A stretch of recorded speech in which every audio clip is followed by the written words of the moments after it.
Hi guys, welcome to Balance First Dog Training. This is a video I recorded tonight and I really wanted to go ahead and get it online. Even though I want to apologize in advance, I once again have not lined up the camera correctly. So my head is cut off, and then also, as you'll see, because of the positioning of the treadmill, you're getting my best side. So I apologize. There's a lot of me in this video. Probably just as much of me as there is of the dog. Now, I'm doing something a little bit different where I have actually taken the audio out and I'm just going to be doing a voiceover, kind of like, doing some commentary for a movie. I'm doing this because I don't really talk a lot to dogs while I train, with the exception of possibly giving commands if appropriate. So I thought it was more appropriate to be in the moment while I was actually training and filming the video, and then later on, do this. Now, what I've done so far in the video is, this is Feneris. Feneris is a cattle dog mix. He has come to stay for a board and train after doing some one-on-one sessions, because what we're doing in the one-on-one sessions is great and he's got a nice foundation, but because he's got that cattle dog mentality, he's 11 months old, he is starting to mouth people, specifically children in the home, and that is not okay. That is no bueno. So what we're doing is we're building on the foundation he has. He already knows sit, he knows down, he walks great on a leash, he has stay, he has place. And so I thought that for his mind, it would be so great to do some treadmill training. Now, what I did leading up to this in this video is I walked him. He's literally, as far as I know, never been on a treadmill before.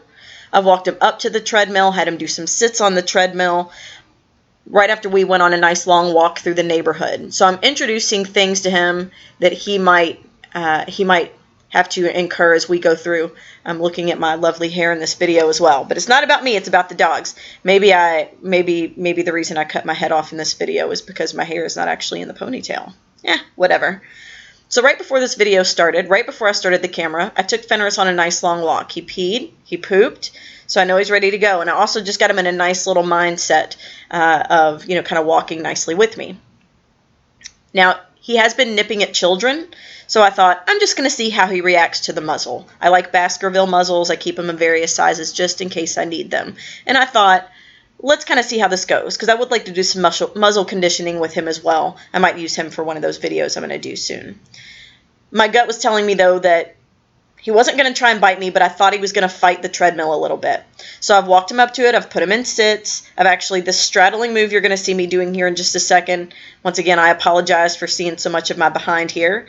The straddling move that I'm doing here is because when you're first putting a dog on a treadmill, they either take to it like water, or they aren't comfortable with it at all. And I find that if you just kind of do what we're doing here, you see I've got my legs over him so he can't escape to either side.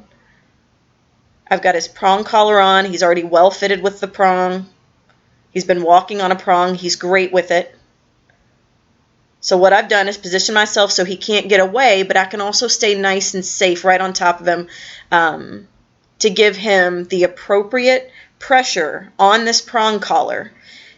You see I'm even kind of snapping to kind of pull him up towards the front of the treadmill. We're going nice and slow. If he falls back towards the back end of the treadmill, I don't want his back feet to come off, because, that'll spook him a little bit. So I would pull the pressure up and encourage him to come up towards the front of the treadmill, just like right there. But really, this dog took to the treadmill like water. It was awesome. Part of that is probably because of the foundational training that he's already received with his owner. A lot of it's also probably because I didn't just run him right up, and start the treadmill without kind of showing him what it was. We walked up, we did some sits on the treadmill, got him in that nice obedience mode, took him away from it, walked him up to it, take him away, walked him up to it, took him away, made it a very non-confrontational thing in the beginning.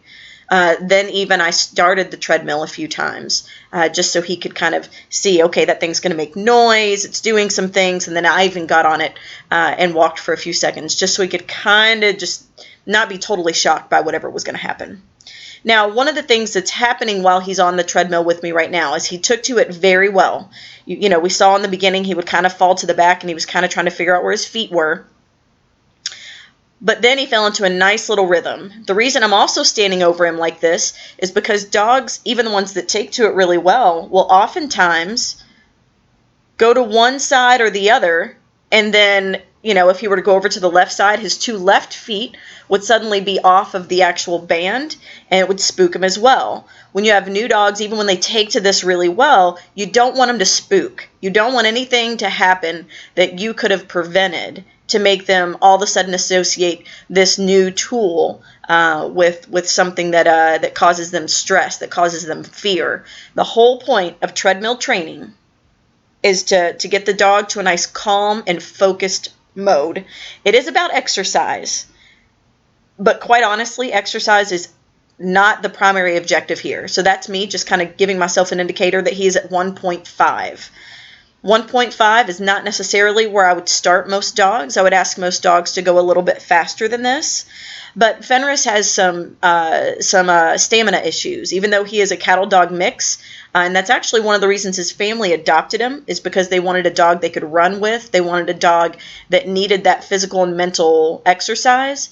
But he has some medical issues. He has some kidney issues that we believe are contributing to the fact that he really just can't go as fast as he wants to, and as they want to, because they wanted a running partner.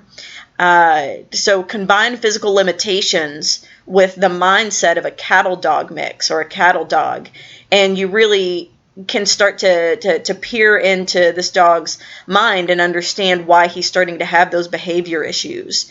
Cattle dogs have a quick mind. They are working dogs. They need a job, and they use their mouths a lot. And so that's how these dogs can get into trouble. So you see there, I'm slowly but surely trying to take myself away as a crutch for him to get him kind of independently going on the treadmill. You'll notice he's starting to struggle a little bit. That was because he was actually using my body. He's using my knees as bumpers. So he knew where the center of the treadmill was. Now, even though he is rocking out this first treadmill session, I don't want to completely take myself out of it. I'm just kind of testing the waters as I'm doing different things here. I'm increasing the speed. I'm decreasing the speed. I even thought about working on incline, doing a little bit of an incline with him, but I decided not to push it. But when you start with a dog, this is how I always start, with a leash on. I've got him on the treadmill. We see how it goes. So I was letting myself know there. I actually took it down to 1.3.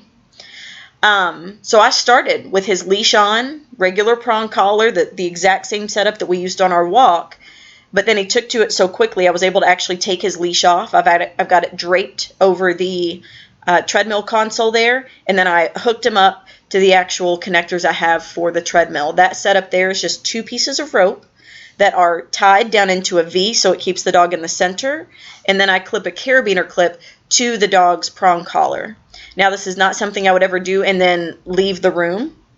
I intentionally always stay in the room for safety's sake, and then I also intentionally use a prong collar instead of a flat collar or a slip collar. Some people call it a choke chain, because I don't want the dog to actually be able to choke themselves. Contrary to popular belief, prong collars give just the right amount of pressure, and they don't constrict all the way down. So in my opinion, they're much more safe than slip collars, even in just a regular training setting. But that's just my personal preference. But I keep that little setup on there, so I was able to actually, the first crutch I took away in this video was the leash. I was able to take the leash off and connect him to that rope setup that I've got there on the treadmill. The next thing I would like to take away is I don't want to have to straddle him when he's on the treadmill. You'll see here in just a minute, I'm actually going to go up on my tippy toes because I was trying to stay there in case he needed me, but give him a little bit more space between my knees.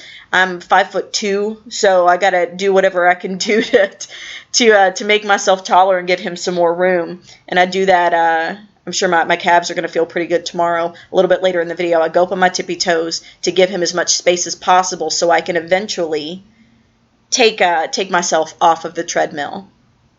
I might even post some videos of this as it progresses over time. I was just there I go. I'm so sorry, guys. This is not my finest video hour, but if you can just focus on the dog and not my behind, I think we'll be good to go. The next thing I'll do will be to do what I did a second ago. I didn't complete it in this training session, but I'm over the moon with what we did complete. So, next time I will be able to take that left leg back over the way I did a second ago and have him walk in the center of the treadmill with me there. So my presence will still be there. He just won't physically be able to bounce up against. You can even look. You can see his rib cage going boom, boom, left, right, left, right. He's hitting my knees each time he does that. That's how big his kind of sway is. Eventually, I want him to be able to do this without having me there as a bumper. And then the next phase is I will actually sit next to him on a chair. Probably just, have a book or a magazine kind of sitting there with me while I do this.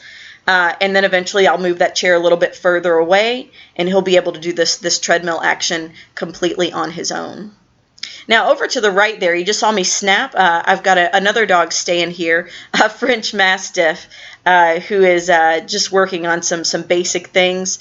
Poor girl has been through a lot, but as we believe here at Balance First, I really think that even a dog who's been through a lot physically and mentally, the best thing that you can really do for them is to,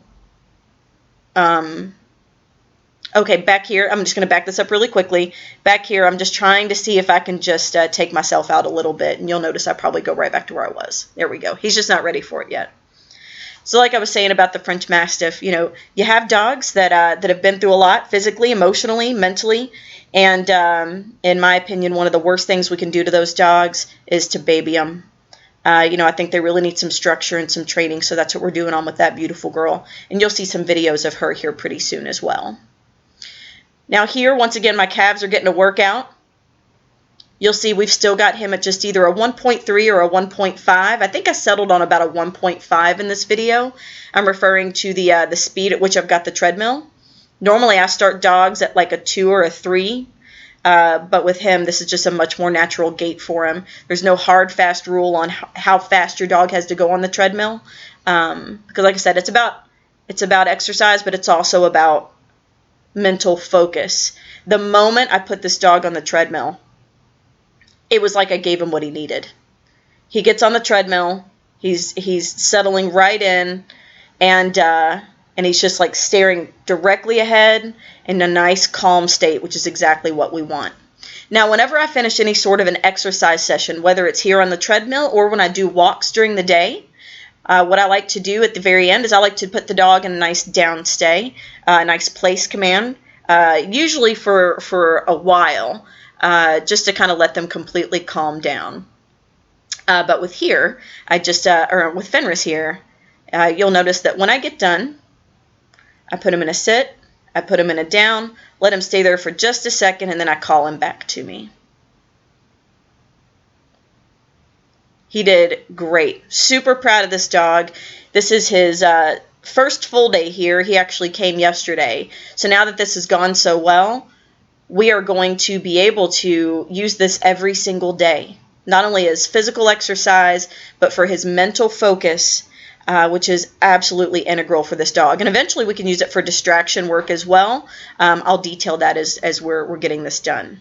So I want to thank you guys. If you're watching this video and you made it all the way to the end, then maybe that means that my commentary was suitable and that you guys enjoyed it. Let me know if you have any questions. Put them in the comments section. I'd love to answer any questions you guys have about this stuff. Taking his picture there so I can send to his mom, post on the Facebook page. Really proud of this guy's progress. And I look forward to sharing some of the other things we're going to be doing with him in the future here. So guys, this is Feneris, day 1. First full day. He really seemed to like the treadmill. Super proud of this guy. Once again, so sorry about my bottom being in the entire movie.